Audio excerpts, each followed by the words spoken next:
Welcome to our Newsmaker interview. Our guest today is Gregg Easterbrook. He's an author, sports writer. He's written in just about every major magazine in the country. He's best known probably for his column at ESPN.com, Tuesday morning quarterback.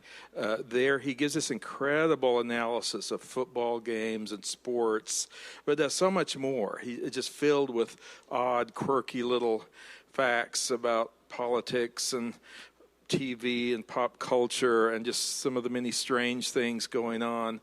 And he always has comments that are so perceptive and also very, very funny.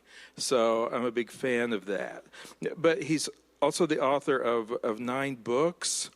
He writes fiction, poetry, humor, nonfiction. His books include his novel, The Magic Moment, a novel about love and the meaning of life. Beside Still Waters, Searching for Meaning in an Age of Doubt. The Progress Paradox, How Life Gets Better While People Feel Worse. And then his latest, The King of Sports, Football's Impact on America, which details the ways in which football has become such a prominent part of American culture. So please welcome Martin Olasky and Gregg Easterbrook.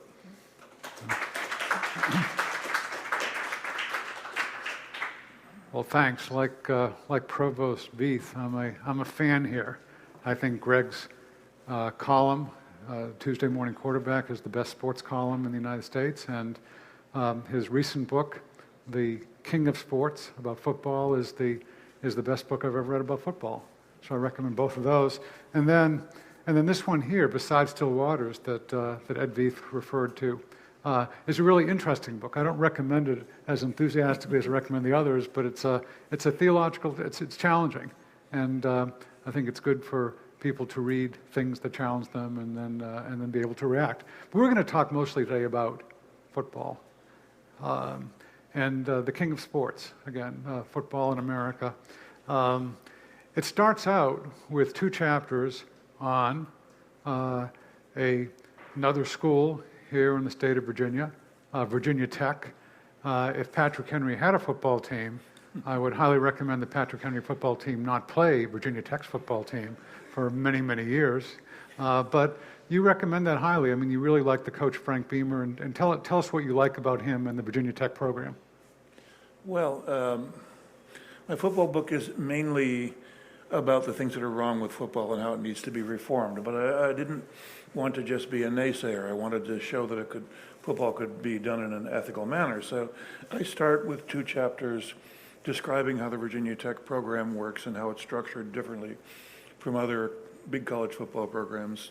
Beamer has had a winning record for 20 straight years. This year is looking kind of shaky, but 20 straight winning years is not so bad. And he also graduates an average of 78% of his football players. If every big college football program graduated 78%, college football would no longer be controversial. The composite figure for the football factory schools is 55% graduation rate in the football program. So there's a big difference between those 2 numbers. So the chapters on Virginia Tech are not to recount their season or their strategy or how they win games, but they're about how the program is structured to make sure that kids are actually in class, that they actually graduate. And it gives you some flavor of what the day-to-day life of a college football player is like as well. So. Yeah, and those little structural things are interesting. For example, tell us about their Friday night dinners and who gets to get to the buffet table first. Here's a great example. Every Friday night before a game, they go to the nicest steakhouse in the Blacksburg area of Virginia, and the players are called up to pick steaks by their order of GPA. So the player with the highest GPA gets the first steak, and so on down the line. It doesn't matter who the star players are. It has 2 effects. One is it rewards the players with good GPAs. They get the best steaks. But it also makes sure that everybody on the team knows every week how their teammates are doing in class. And Beamer and his assistants have only they found over the years, when their teammates realize the last 5 guys coming up were barely hanging on, then they respond in a team way and rally around those guys and try to help them get their schoolwork done. So anybody could duplicate that model, and of course most big college programs don't. Yeah, and you mentioned one other nice touch. I guess it's when they're coming onto the field, there's a certain tunnel or something, and nameplates are only of the players. Well, go ahead, explain. I don't know if any of you have been in Lane Stadium, 70,000 people. It's a wild scene. It's probably the capital of the Mid-Atlantic states on Virginia college game days. And there's an old tunnel cut from local limestone that you run through to go on the field. I ran through it with the team several times. It would bring chills to the spine of the most jaded person. Carved into the wall of the tunnel are the names of former players who graduated. Not who played, who graduated. So a lot of their stars, Michael Vick, D'Angelo Hall, who's the most recent guy from Virginia Tech, who was a top 10 NFL draft choice, their names are not on that wall. And Vick still hasn't graduated, but D'Angelo Hall came back over the winter for several years to finish his credits because he wanted his name on the wall. And that's not a bad incentive. Yeah, and so let me just ask one thing more about this. Can they graduate at Virginia Tech or other places without really learning anything? And if so, what is the diploma actually, what's the diploma worth? Well, now you're asking a question about all of higher education, including Patrick Henry. I endlessly talk about graduation rates for athletes because it's the only hard metric you've really got. Did you learn anything in that class? How are we going to assess that in a real world manner? The only thing you know for sure about someone is whether they graduated from college or not. And when you go out to job interviews, for example, no job interviewer is going to quiz you on your knowledge of the War of Spanish Succession or anything, choose anything that you want to try to figure out whether you're an educated person or not. They're going to ask, did you graduate from college? So that's the metric that our society uses. I have no doubt that there are some guys who graduate from big college football programs who really cut class, or their teachers gave them a pass or whatever, but there's a lot of people who aren't athletes who do that too. So. Well, from now on, whenever World is thinking about hiring reporters, I'm going to ask, what do you know about the War of Spanish Succession? There you go. So, but now you mentioned there's been a lot of discussion over the past year, particularly the past few months, about whether college football players should be paid or not. Yes. Mm-hmm. Which, let me ask you about what you think about that. But then the other question is, you say that's not really the crucial thing anyway. The crucial thing is graduation. So. Talk about that a little. Well, the money in college football has gone up so much. Money in pro football started accelerating about a generation ago.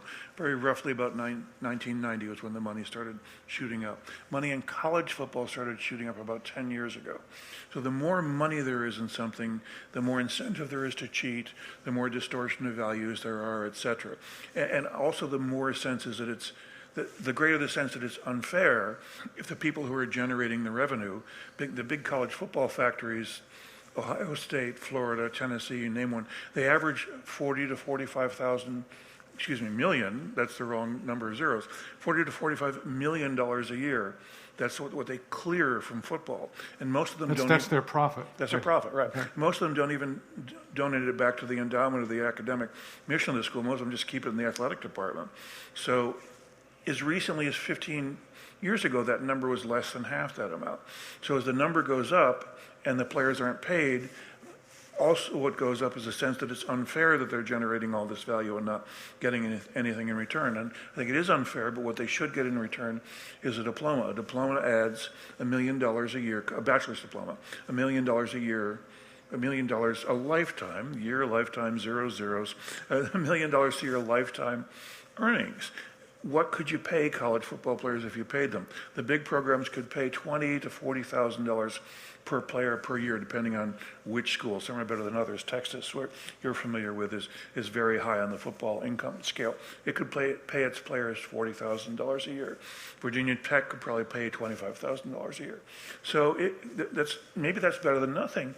If you're a 19-year-old who feels like a muscled Greek god, and you're told, would you rather have $25,000 a year or work hard in the library to get a diploma? What are a lot of them going to choose? But they're a lot better off working hard in the library to get a diploma. They're better off economically if they do that. So that's why I think the emphasis on graduation is more important. Now, there are financial changes you need to make. It's outrageous that schools, using Texas as an example, $40 million a year in football profit, none of it goes back to the university endowment. That's an outrage. That should change. All that money should not be tax deductible. Donations to big college football programs shouldn't be tax deductible. Nobody likes taxes, but if things that are really business enterprises, not educational enterprises, don't pay taxes, then either government debt has to increase or taxes on average people have to rise. So if I make a donation to the University of Texas, I'm serving a public purpose. I expect a tax donation for that. If I make a donation to the Texas Athletic Foundation, there's no reason why that should be deductible. So there's a lot of financial reform is needed in collegiate sports. Now, colleges can pay now $2,000? Is that the Power Five conferences, a new phrase that we're using for the Big 12, Pac-12, Southeast Conference, et cetera, now have authorization to, they're calling it a stipend. They can pay up to $3,000 a year. In addition to the tuition room board books, they can now give players $3,000, and they should. And that pays. I've put 3 kids through college. You've had the college experience with kids, and you end up paying another $2,000-3,000 a year in travel, miscellaneous, et cetera. So colleges can now pay that. But and are they doing it? The Power Five schools. Power Five schools. Yeah. Okay. The schools below the Power Five level. The Power Five is the football factories. Below the football factory level, everybody loses money on football. So the schools are very reluctant to lose even more money on football. There's only 40 or 50 big universities that come out ahead, but they come out ahead by a spectacular margin. Now, you mentioned that next year, a team to be in a bowl game or a tournament has to have at least a 50% graduation rate? Is that? Yes, the NCAA, boy, they're really cracking down. You can't play in the postseason unless half of your players graduate. That's like saying, I'm going to crack down on this class unless you guys average a D minus. That's what the NCAA considers academic reform. Half of your players graduating. I mean, it's hard to say it with a straight face, and yet they manage to. You mentioned that FERPA has been a godsend to college athletic programs. Maybe you could explain that. Yeah, that's the federal law from 1974 having to do with student privacy. And it's certainly, all you guys here have signed dozens of waivers or acknowledgments or disclaimers about your privacy rights. The original intent of FERPA was to prevent people from accessing data having to do with minors, children under the age of 18. And there's good reason why people who are under the age of 18 should not have their data disclosed to others. But college students are almost all adults, and colleges use FERPA to hide behind privacy regulations, saying, we can't disclose anything about our football team's academics because of FERPA. They're all adults. It's a whole different, it's just an excuse not to talk about academics. So an example actually of a government regulation that was initially passed for a law that was initially passed for a particular purpose, but has been used for other purposes. As you know, that's a common theme in regulatory matters. Yeah. Some of the other things you propose are interesting. 6-year scholarships, and explain about that. Well, the key, probably some of you know that football players can get up to 5 years of scholarship support at the big schools, and the average is the typical player uses up his eligibility after 4.5 years. So this is one reason why football players should graduate at a higher rate than students at a whole at the same school, because they get more time, they get special tutoring. Far most important, they don't have to pay tuition. And the main reason that undergraduates fail to complete their degrees is that they run out of money for tuition. So I've said for years that football players should get 6-year scholarships, so that once their NCAA eligibility has been expired, then they've got one more year at campus to fix their degrees, fix their credits, and actually graduate. Once that dream of I'm going to the NFL, the cold water has finally been poured on your head, because hardly anybody goes to the NFL. It's like saying, well, I'm going to be a Supreme Court clerk. What? I didn't become a Supreme Court clerk? What am I going to do now? The odds of you, even for a football factory player, the odds of him ever taking a snap in the NFL are 1 in 30. by far, most of them never play. So once you wake up and the dream of being drafted is over, then you go back to college and earn a degree. Well, to my amazement, the Power 5 schools have actually endorsed this idea. They've endorsed 5 years of scholarship support, even after your eligibility is expired. I'd prefer 6, but it's a reform, so I'll take it. I mean, if you're a reformer, you'll always ask for the sun, moon, and stars, and then settle for whatever you can get. So on average, it's going to mean that football factory players get 1 full semester at college after their athletic ability has been used up. And for a lot of them, that's going to be the difference between finishing their credits and not finishing. And I think it's a great reform. And the other thing the Power 5 schools have agreed to do is to give you 5 years of tuition, room, and board over your lifetime. So that if you leave early, hoping you're going to go to the pros, you don't. You spend a couple of years wandering around, being on the practice squads of various teams. You never actually get a paycheck. 3 years later, you give up. Then you can go back to Ohio State and finish your degree. It's a nice reform. Okay, so right now they've agreed to 5 years. You said earlier that before that the typical scholarship was just 4 years, or was it 5? Well, right now, the average is the typical big college football player is actually at the university for 4.5 years. Okay. And NCAA allows you to get tuition support as long as you have athletic ability remaining. So the average guy gets 4.5 years of scholarship aid, and now he can get 5, and this is only at the big deal schools, but he can get 5, and he can come back and use it later if you. It's not a complete resolution of the problem, but it's a step in the right direction. And you also point to one of the health benefits of doing that a lot of guys, especially linemen, have to bulk up. They have to be over 300 pounds, and if they don't make it to the NFL, then they need to do something to get their weight back to a reasonable amount. Right, yes, exactly. You've noticed from television, the size of football players is increasing at a remarkable level. The average offensive lineman on the 1972 Miami Dolphins, the NFL's only perfect team, weighed 260 pounds.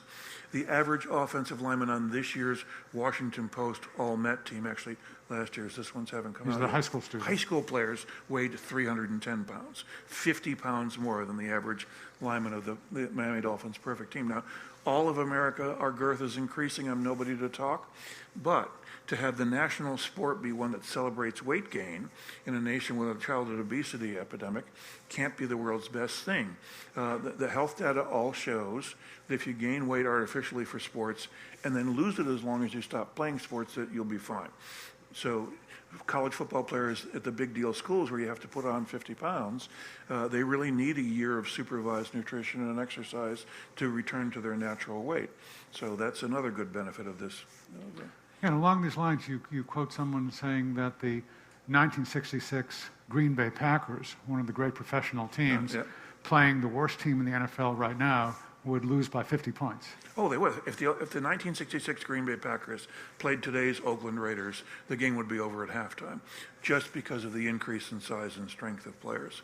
And this has happened broadly across all of athletics, but size and strength mean more in football than in other sports. But different in baseball, right? I mean, would the 1927 Yankees do well against the current Houston Astros? I don't follow baseball well enough to know the answer to that. All right. Well, then let's end the interview right here. But no, we won't, because this is really interesting stuff. Coaches put on probation. You have a recommendation there involving also with graduation rates and so forth. Yeah, the probation should follow the coach. When Lane Kiffin got in trouble at University of Tennessee and knew that NCAA sanctions were coming, he just changed jobs. He went to USC. The sanctions hit the school. They didn't affect him personally. Sanctions should be imposed on coaches personally. Human beings respond to incentives. And if the only incentive is to cheat to win, guess what people are going to do? If the financial incentive is to behave in an ethical manner, then people will do that. And you say if the graduation rate of football players is below the average graduation rate for the college as a whole, then the football coach should be suspended for a year. Suspend the coach for a year. A rule like that would only need to be in place for a short time, and behavior would change dramatically. So the expression student athletes, which we hear, is usually used accurately and cynically these days, but you're serious about it. You actually want them to be student athletes. Totally. I've been saying for years that graduation rates should be factored into college football rankings. What do coaches and athletic directors at the big schools obsess over more than anything else? What's our position in the rankings this week? Well, if you factor in graduation rates, then it becomes part of their position in the rankings. I was telling Marvin at lunch, we've just started to do that at ESPN. I've been twisting arms in Bristol, Connecticut for 5 years over this, and they finally gave in. If you just Google the phrase ESPN grade, that's all you have to Google, it'll take you directly to a ranking of the top 25 college football teams resorted by graduation rate. The ranking is 1/3 the media poll, Associated Press, 1/3 the coaches poll, USA Today, and 1/3 a sort of their graduation rates. And of course, the ranking changes everywhere. Now you find there's some big college football programs that have good graduation rates, including Alabama. Alabama's graduation rate isn't too bad. There are some with great rates. Stanford, Notre Dame, Duke, which somehow has become a football power. Nobody anticipated that, but they have a great graduation rate. TCU, which is I think 5th ranked right now in the media and coaches poll, their graduation rate is fine. Georgia's graduation rate is fine. It's not like you can't have a big football program and achieve a decent graduation rate. But then you look at the bottom, and the number 1 team in the country, Mississippi State, 52% graduation. I mean, come on, that's a joke. Why aren't the Board of Trustees ashamed of that? So, but I am trying. This is the struggle that I've been engaged in myself all this fall. It took 5 years to twist Bristol's arm into doing this. When I say Bristol, of course, I mean ESPN. Because ESPN is a broadcast partner with the NCAA, and all those great college football games they show, and college football itself, the sport has never been better. The games are really excellent. I mean, consistently very high quality. It's great to watch. But when you hear those games broadcast, no one ever says the phrase graduation rate. It's just never mentioned. Last year's the last BCS title winner at Florida State, 58% graduation rate for football players, and that's not caused by early departures to the pros. That's adjusting for that. Was one single word about that said on ESPN? The answer is no. So I've been twisting Bristol's arm to get them to do this graduation rate ranking. They finally have, and now I'm twisting arms to get New York Times, Washington Post, any major print publication to notice this. They only want to write about college football scandals, something good happening in college football. I can't get them to write about it. So there's media complicity in a lot of this. Oh, absolutely. And is it in a sense, is it the executive push not to do anything that might hurt ratings, or is it the analyst and commentator and columnist sort of fanboy push? Or is it a combination of both? It's a combination of both. The networks don't want to hurt ratings, and here's an example. CBS has the contract to broadcast the Southeastern Conference, so which in the last 10 years have been the best football conference. Alabama, LSU, all these SEC schools, they play phenomenal football. CBS broadcasts them. CBS is also the network of 60 Minutes. So what kind of coverage has 60 Minutes done with football in the last 10 years since CBS got the SEC contract? What they've done is puff piece after puff piece. You haven't heard the words graduation rates mentioned on CBS. You also haven't seen other college football scandals covered. You do see an annual puff piece about Nick Saban or Steve Spurrier or some other SEC coach. So there's an inherent conflict there. It's probably irresolvable in economics. It's worst for ESPN because ESPN is the main broadcaster for the NCAA, and also, of course, they've got Monday Night Football, and yet they're also trying to be a news organization. It's an obvious conflict. But good reporting on the things going wrong in college sports comes from the New York Times, the Washington Post, and the Atlantic Monthly that have nothing to do with the broadcasting of sports, so they can be honest. And I think, there are a few sports columnists that care about graduation. I think most of them are highly cynical. They're just boosting players and teams, and they think, oh, these players, they never go to class anyway. What do I care? So, well, that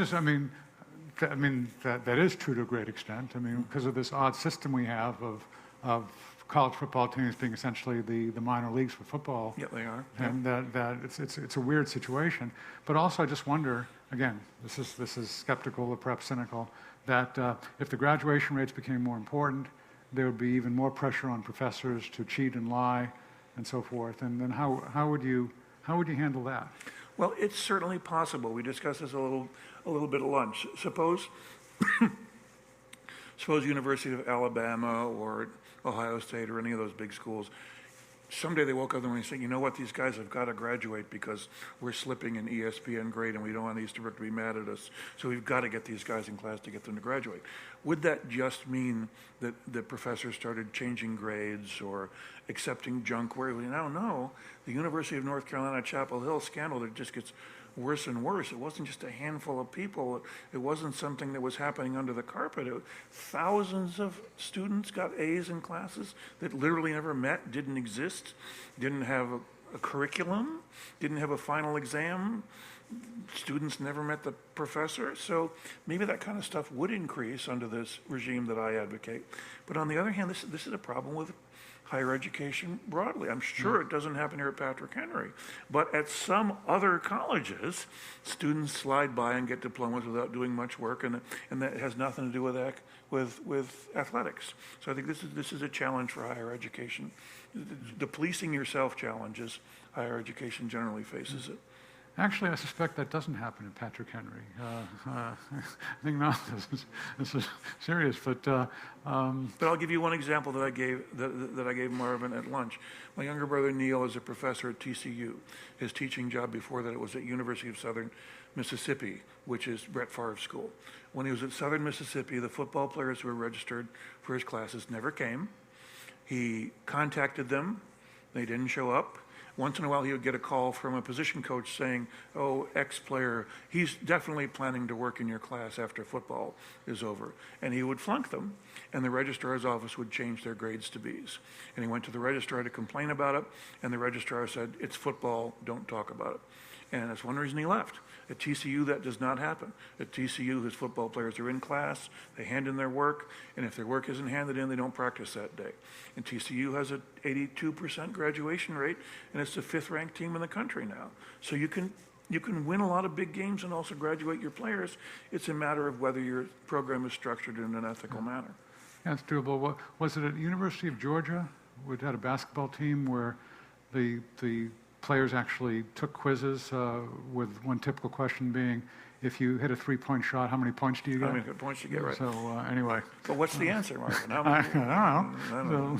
So, anyway, I never hit a three-point shot, so how would I know? How would you know? So anyway, you mentioned that the Ohio State Athletic Department, and Susan as I, as Michigan fans, of course, like to know this about Ohio State. The athletic department has 458 staff members. The English department has 242.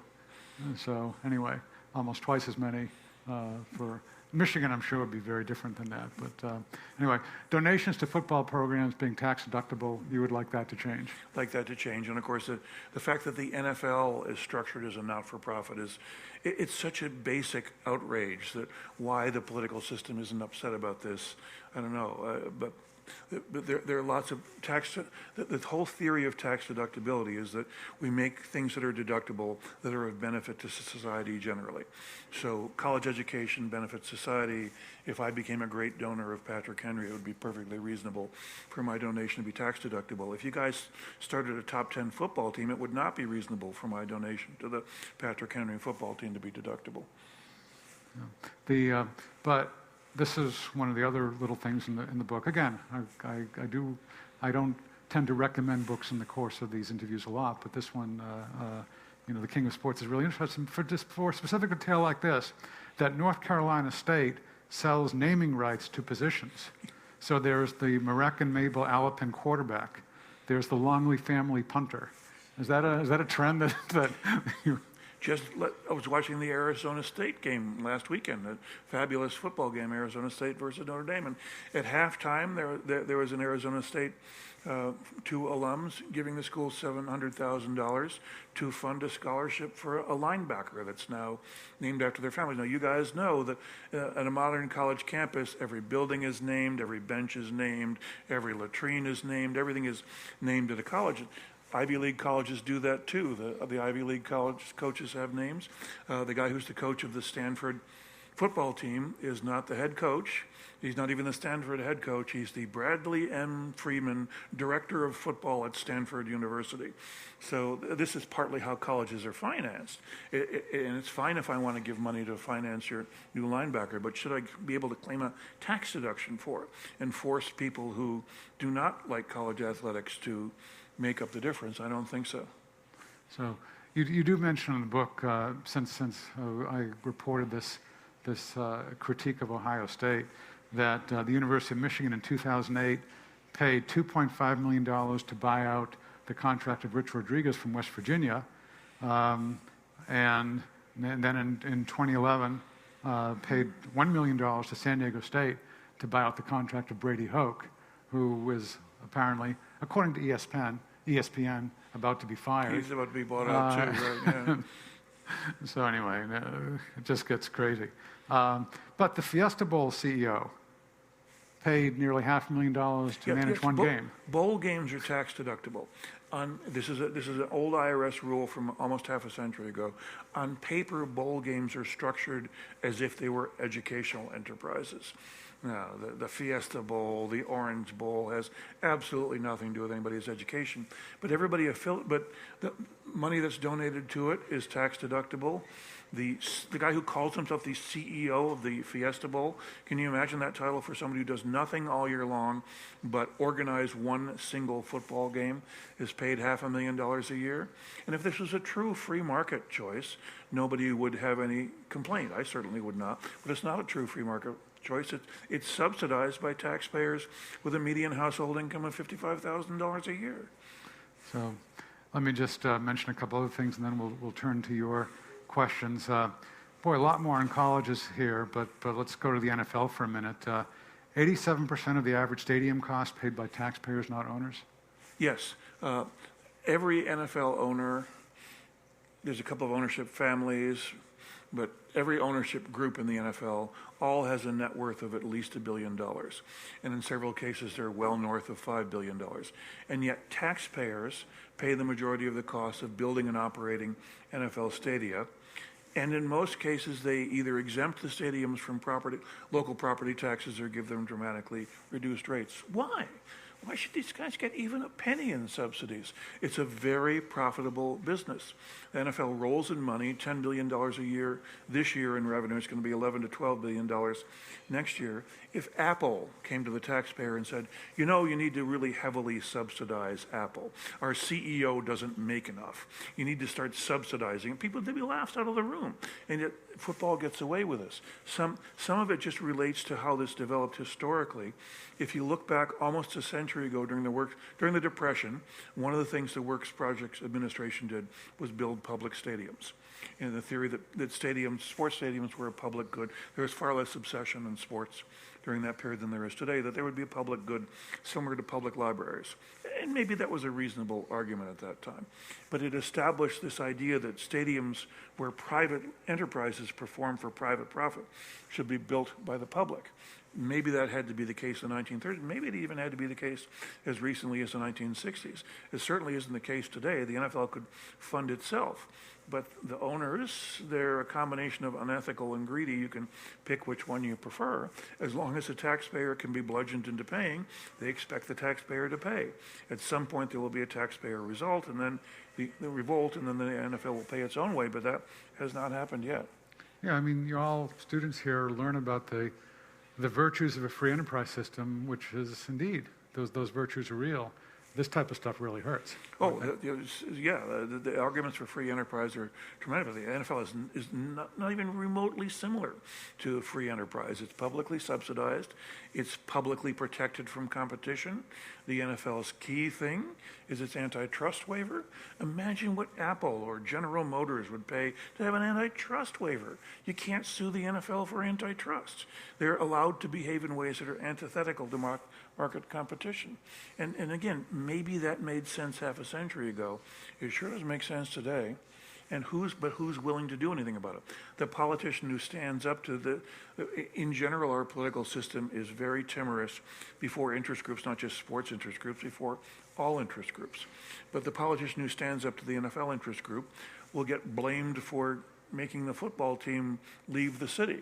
You need some larger sense of national resolve. The example that I always use is that a little more than 100 years ago, football was on the verge of being outlawed. This is when Teddy Roosevelt was president. The football at that time was much more brutal than today's, in part because the equipment was different, but also because you were allowed to punch people in the face 100 years ago, and every football game would conclude with broken limbs, broken noses, and with far fewer total games played than today. 20 or 30 guys died every year during games. There hasn't been a death during a game since Kansas City Chiefs about 40 years ago, but at that time deaths during games were common. So a lot of state legislatures wanted to outlaw football, and there were good reasons to do so at the time. Teddy Roosevelt brought the leaders of the football establishment to the White House.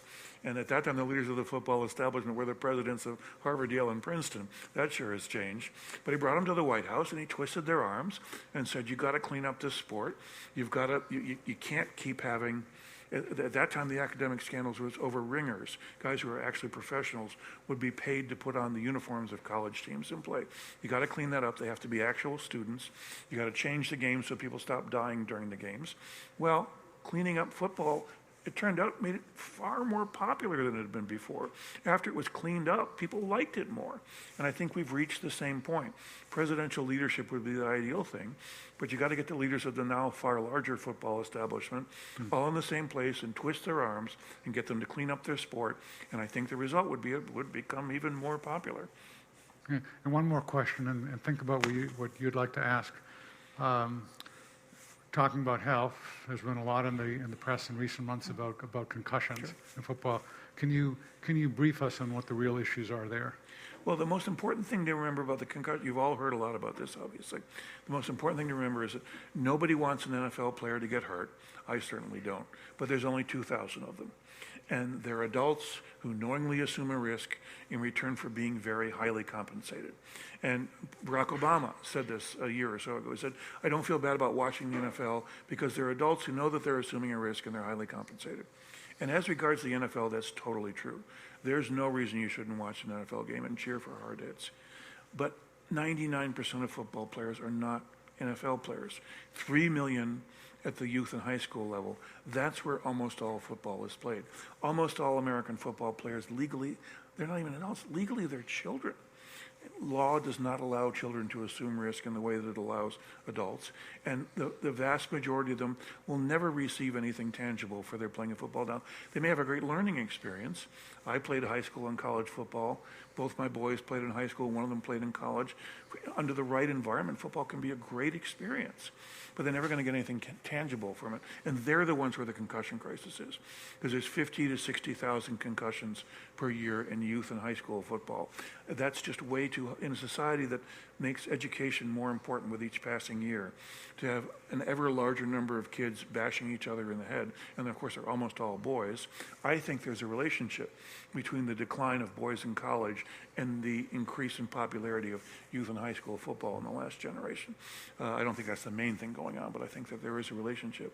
So in a society that values education, to have boys hitting each other in the head, it just can't be a good idea. And that's where the concussion crisis is at high school and youth football. All right, questions? Thank you so much for coming today. First of all, Dr. Olaski, just a couple things. I just wanted to say that as a Buckeye fan, I think the only thing that I'm more satisfied in besides our graduation rate is our record against a certain university to our northwest in the last long time.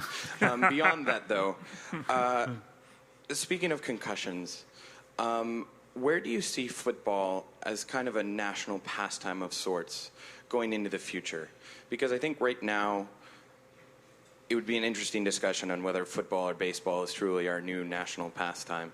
But I also see signs that may be changing already, or maybe it's already changed and we just won't see the results from that. Where do you see football going in the future, how the game will evolve, if you will, or change over time? Well, in terms of popularity, football blows baseball out of the water at this point. The number one show on television last year was NBC's Sunday Night Football. That wasn't the number one sport. That was the number one show. The number one show on cable is Monday Night Football, not the number one sport, number one show. The ratings continue to be very strong for football. And the easiest example of this is ESPN pays $190 million per Monday Night Football game. It pays $8 million per baseball game that it airs. There's just the money and the popularity for football is spectacular. And every year, every time they do a television contract, every news cycle, you think, well, the money just can't get any bigger, and every time it gets bigger. But there's no law of nature that says that it has to stay that way. There was a time when prize fighting was the most popular sport in the United States, and now hardly anybody pays attention to that. The same thing could happen to football.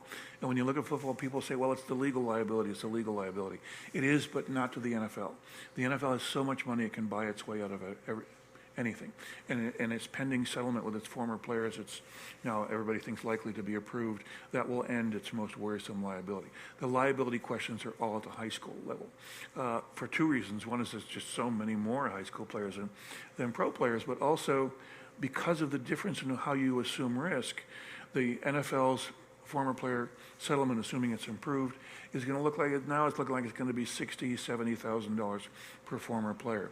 The concussion lawsuits at the high school level started 5 or 6 years ago. That's how long it takes litigation to move through the system. The first ones are just settling, and they're settling at an average of $5 million per player, because the players who are injured at the high school level are children. And no public high school district can sustain that kind of expense. So if public high schools stop, and even some private high schools would be challenged to sustain that, but public high schools, it's out of the question. So if public high schools stop playing football, suddenly the free AA league or AAA league, suddenly it vanishes.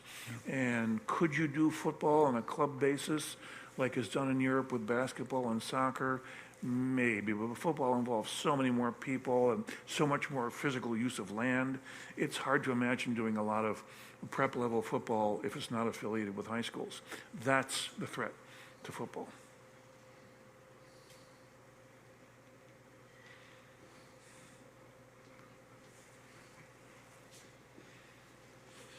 So baseball is popular in Latin America and Japan. The whole world is starting to play basketball. Soccer is popular everywhere except here. And yet, so football, I think, this is an American sport. Oh, yeah. Why do Americans love football so much in a way that other people from other countries don't? I'm curious about something in the subtitle of your book about football and American culture. What's the connection? Yeah, when I call football the king of sports, what I say is it's the most important sport in the most important nation in the world. We're the only country where gridiron-style football is the number one sport. And in Canada, gridiron-style football is popular, but it's number 2 to ice hockey. So football is uniquely American. Well, football is like the United States. It's too big, it's too loud, it's too expensive, it's superficially sexualized, it's everything that America is. And it's only America could pull off football on the level that we do it, with thousands of high schools and hundreds of college games and all these programs. We're the only nation that's rich enough. We're the nation that went to the moon. We can handle these super complicated challenges. Just having as much football as we have is a very complicated challenge. And I think that's half of the answer. The other half is, well, why has football increased so much in popularity, and especially the last generation? But the increase started roughly in the 1950s when the public university system started being built, because private universities used to dominate football. Now public universities do. So why do these two things happen at the same time? Well, think about what football is as an art form, not tactically, not whether you're playing cover 2 or something like that. What's an art form? As an art form, it's men trying to learn, boys and then men, trying to learn how to express their masculinity within a structure of rules. They're trying to learn how to come close to the line of what's acceptable and not cross the line of what's acceptable, and be admired as muscular and macho and powerful at the same time, but also be good people in society. That's what's going on artistically in football. What's going on in the United States? Since we became the world's #1 superpower, we've been trying to figure out, how do we use our power within a structure of rules? How do we flex our gigantic military biceps without stepping across the line? So our national sport is an artistic expression of what we're still trying to figure out as a society.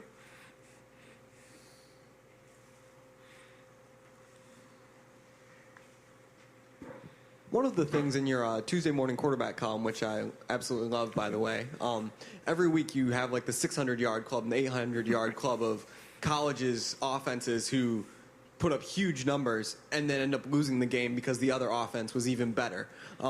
Football as a whole, the offensive power has exploded over the last few years. Do you see that trend continuing? And what do you think the effects will be for the health and enjoyment of football long term? Well, yeah, the scoring keeps going up, yardage gain keeps going up. The rules have been changed in a way across all three levels of football to encourage scoring and make defense harder. And you see it on the field. You see all these touchdown passes this year. There have been only a handful of 6 touchdown pass games in NFL history. Now I've had a 6 touchdown pass game 3 consecutive weeks. It's because rules have been changed to favor the passing game and favor offense. Offense sells tickets, defense wins championships. What are you most concerned with doing? You're most concerned with selling tickets. High-scoring games are obviously popular. And if it gets to the point where a typical NFL game is like an arena league game where the final score is always 66-62, maybe cynicism would set in at that point. But I don't think it's reached that point yet. I think people are still excited about high-scoring games. Personally, I'm a purist. I think a 20-17 game is just as exciting as a 50-45 game. But the ratings numbers show that most people would prefer to see the 50-45 game.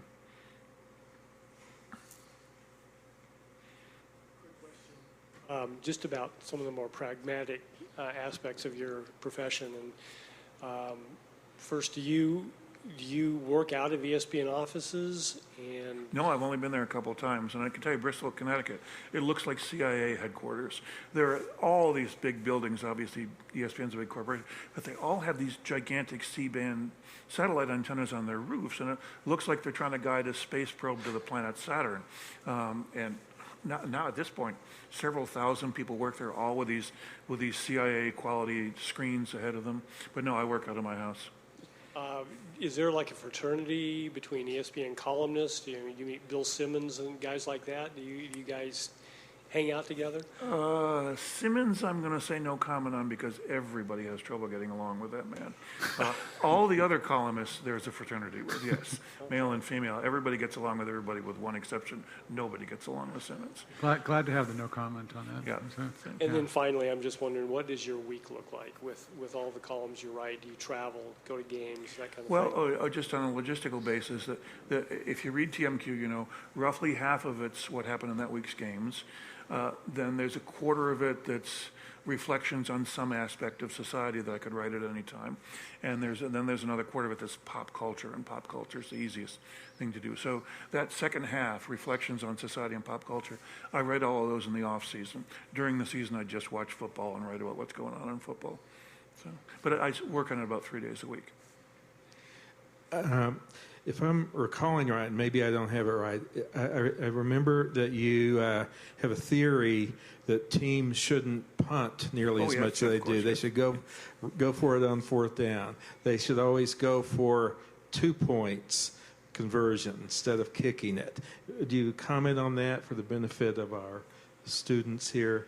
Let me think. About a decade ago, I found myself sitting at a cocktail party with Don Shula and Bill Walsh.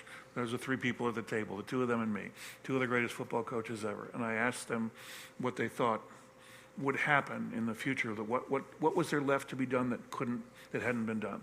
And Bill Walsh's answer was, nobody's ever tried to build an offense built entirely on trick plays. We want to run trick play a game, and then everything else is predictable. What if your offense was based entirely on trick plays? And then I asked Don Shula, what is there left to be done?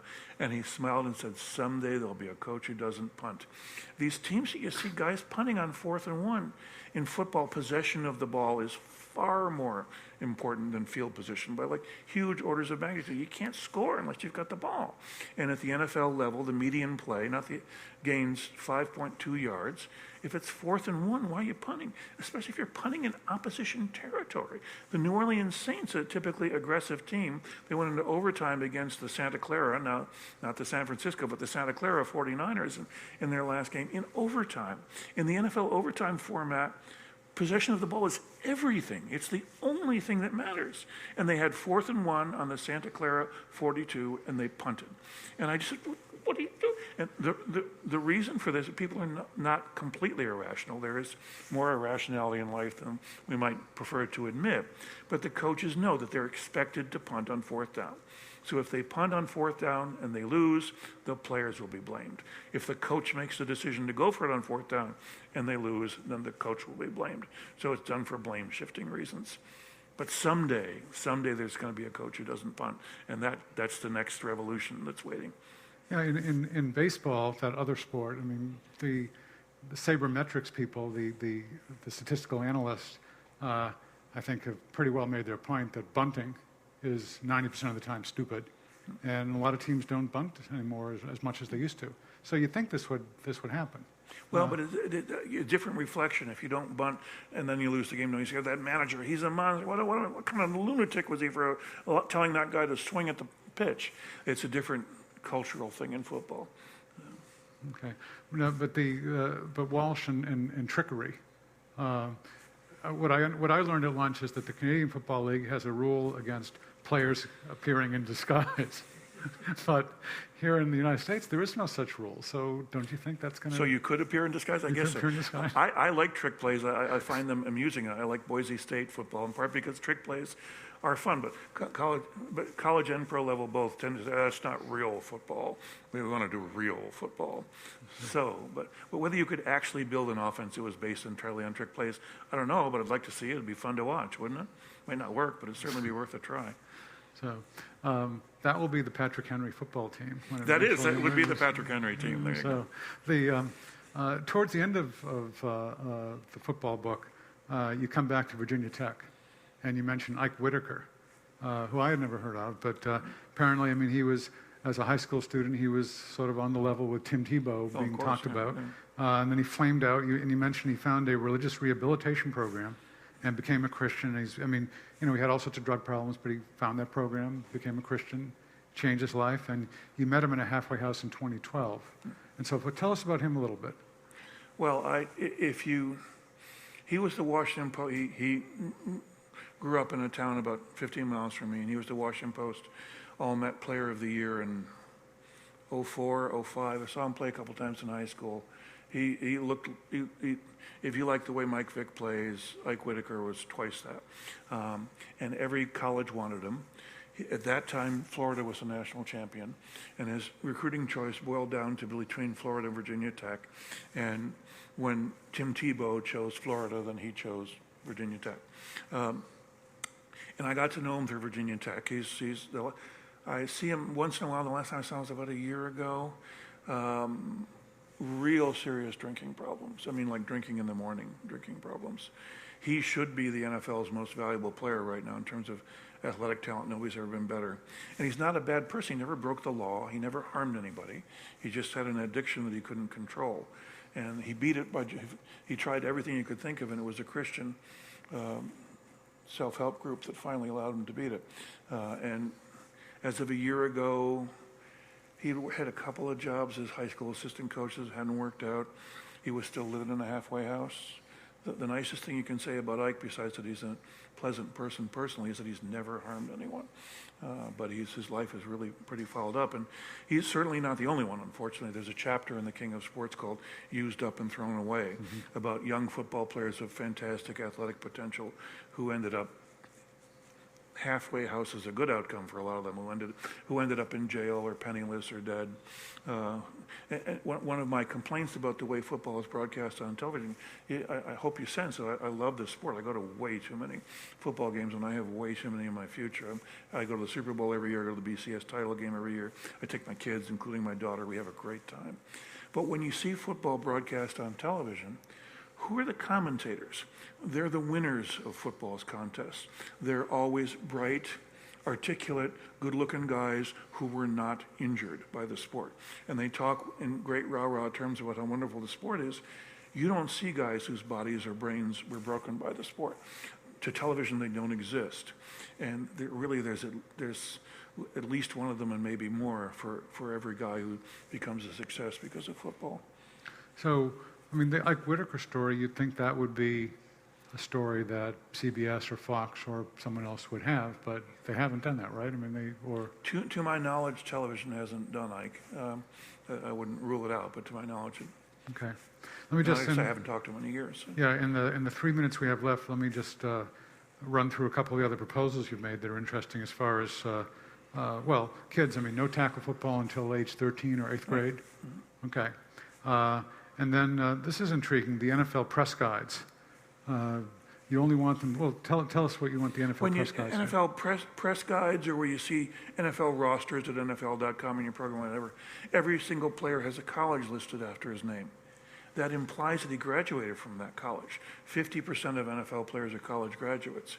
The roster should only list in academia, you list the highest degree that you received. If your highest degree is high school, it should list your high school. You may have attended Mississippi State College, but if you didn't graduate from it, you shouldn't be passing yourself off as a graduate. It's part of the marketing of the sport. You look at the roster and say, oh, look at all these guys are college graduates. So they played football, they got an education, everything is fine. If you looked at an NFL roster and half the guys were listing their high schools, mothers and fathers would say, oh, wait a minute, what's going on here? So this is a case where self-discipline would need to be imposed because the NFL and the network should do this to themselves. So you're always trying to ratchet up the psychological pressure on people to graduate, to stick with it. Yeah, and I've said this to ESPN. They've said, well, when I've argued to ESPN's honchos about this, they say, well, that's the way the NFL likes to do it. This is what the NFL is claiming, so we're just echoing what they claim. And say, if the NFL was pushing people off a cliff, you wouldn't say, well, we'll push people off cliffs too. Let's have ESPN only list the highest degree obtained by an athlete. And their response to that has been, no. That's been their response. So. Okay. Just one other thing here. You mentioned at the NFL Hall of Fame, there are still shrines to O.J. Simpson and Lawrence Taylor. Lawrence Taylor improved enormously the salaries of blindside protectors, right? He did, but that's his positive claim to fame, I suppose. But there are negatives too, and yet still there. I mean, so in other words, the NFL is not willing to a certain extent, acknowledge reality that everyone. The key thing is everybody's talked about the Ray Rice incident, the Baltimore Ravens star who punched out his fiancée, now wife. It was a terrible thing to have happened. There have been several other domestic violence problems with the NFL this year, and who would have thought the NFL would become a woman's issue, which it has. But you go into the Pro Football Hall of Fame, and there's O.J. Simpson, who killed his wife. There's his picture, there's his bust, there's all of his stats. You go into Wilson Stadium in Orchard Park, New York, a publicly owned facility. That stadium was built entirely by taxpayers and is owned by Erie County, New York. And you see O.J. Simpson's name on the Ring of Honor of the stadium. And it's like, because it's football, we just stopped thinking ethically or morally. It's football. Ethics don't apply. And if the NFL can't gird its loins up to take O.J. Simpson, by the way, has been in jail for 10 years where he belongs, and that's good. But if the NFL cannot gird up its loins to take O.J. Simpson's name off things, how can you think they're going to make any kind of good faith effort to deal with abusive women in the current day? So you don't want big-time college football or the NFL essentially to be able to take a rain check on ethics? That would be nice if it was like that, wouldn't it? So anyway, please join me in thanking Gregg.